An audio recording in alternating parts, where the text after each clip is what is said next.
Good morning friends. দেখো সকাল সকাল আমি রেডি হয়ে গেছি, বেরোতে হবে। তো খুব সকাল সকাল আমি পরোটার একটু আলু দিয়ে পটল দিয়ে আর একটু কুমড়ো দিয়ে ভাজা করে নিয়েছি, নিয়ে এটা খেয়ে নিচ্ছি। দেখো এই যে এটা খেয়ে এখন বেরোতে হবে, ভোটের ট্রেনিং আছে। ওই দেখো দেখো শুয়ে শুয়ে খাচ্ছে পরোটা।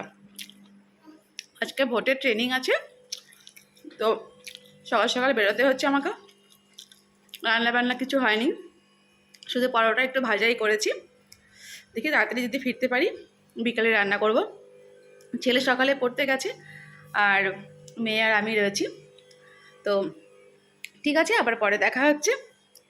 তো একটু বেরিয়ে আসি, ঘুরে আসি, দেখি বাইরের আবহাওয়াটা কেমন আছে। এতদিন তো ভ্যাকেশন পড়ে গেছে, বাড়িতে ছিলাম, বুঝতে পারছি না, বুঝতে পারলেও ফিল করতে পারছি না যে বাইরের আবহাওয়াটা কেমন। আজকে যাই, দেখি 11টা থেকে 2টো অবধি মিটিং ট্রেনিং, তারপরে দেখি বাইরের পরিস্থিতি কী আছে, সেটা তোমাদের সঙ্গে এসে শেয়ার করব। টাটা, আবার দেখা হচ্ছে নেক্সট ভিডিওতে।